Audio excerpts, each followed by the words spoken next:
I'm often asked who my favorite Transformers character is, and believe me, it's hard to pick when I have so many beloved bots close to my heart. Onslaught from War for Cybertron will always hold a place in my heart in my top 5 for how chunky he is and how he stomps around when transforming.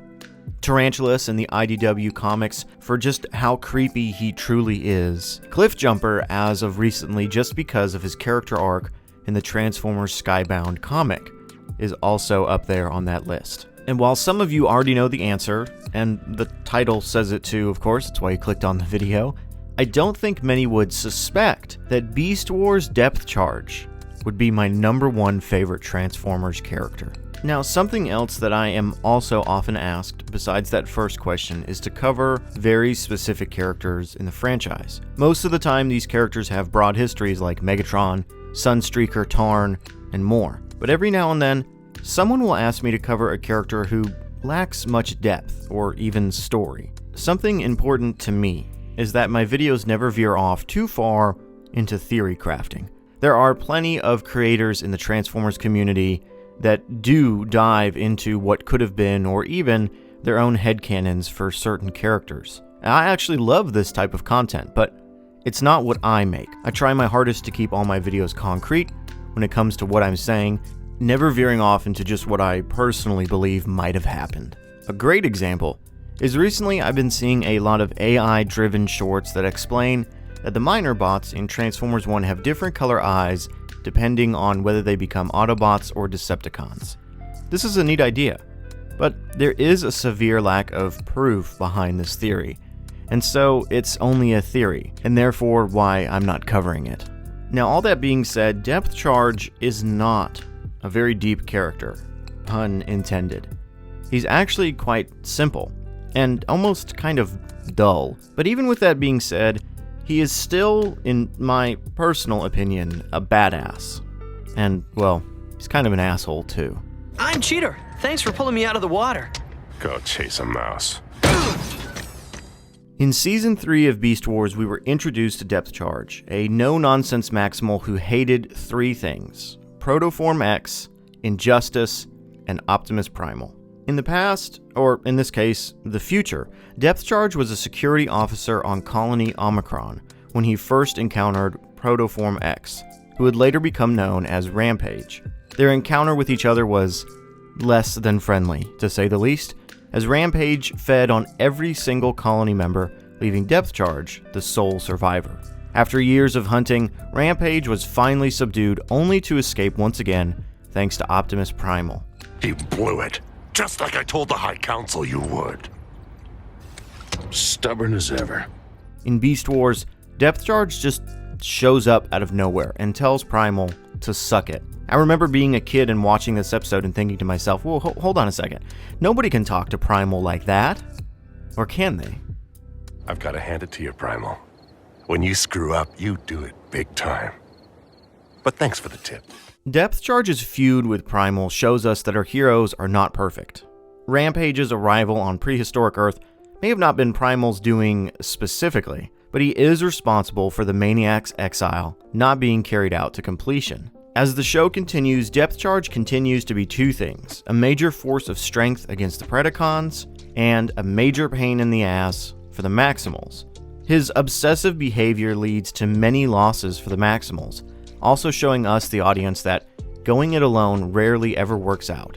However, it is especially cool when the end result is Depth Charge facing off against Transmetal 2 Dinobot. Although this is also where we get to see him play basketball. Depth Charge, go deep!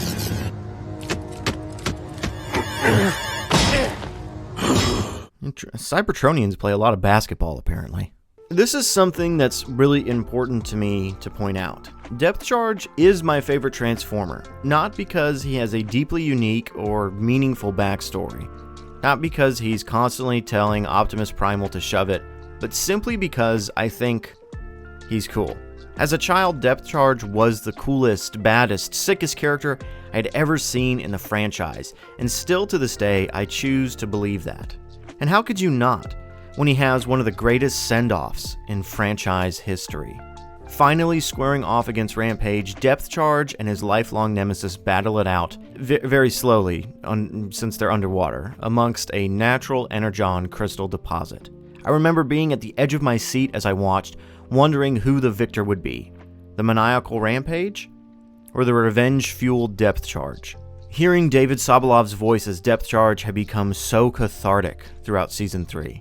His deep, gruff vocal tones brought this character to life, and now in his final moment, we hear one of the greatest performances in the entire show.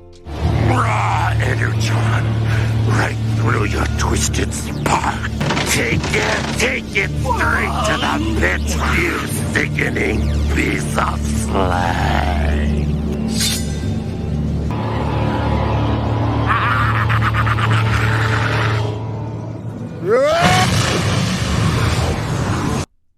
I was stunned. I replayed this specific section of the episode over and over, hoping to catch something I had missed. My hero surely was not dead. He had to have survived. But alas, he had not. Depth Charge sacrifices his own spark to extinguish the immortal life of Rampage. It's most likely that Depth Charge did not finish the fight with a heroic sacrifice in mind, but rather pure rage, knowing that whatever the outcome of his own life may be, it was worth the lives of all those that Rampage had murdered and would murder in the future. Depth Charge, as much of an asshole as he was able to do the right thing and die with dignity and honor to save countless lives in the future. Wait, hold on. Is that his severed head in Beast Machines? Man, get that out of here. My hero would never... Depth Charge is not a very complicated character at the end of the day. He served his purpose as someone who berated and disobeyed Optimus Primal, but also as one of Beast War's most powerful Maximals. Beyond those reasons, and David Sobolov's incredible voice, there's not much more that I can really say about his character. He's been my favorite simply because he is who he is. And that's what's great about this franchise. Sometimes a character is simple and just serves their purpose. Would it be nice to see a more fleshed out Depth Charge with a more involved storyline? Yeah, I suppose. But then again, he might lose his charm to me as being the simple but effective, badass manta ray cop that he's always been. That is, until 3H Comics brought him back to life and he ended up becoming a pacifist. You know, come on, get that garbage out of my face!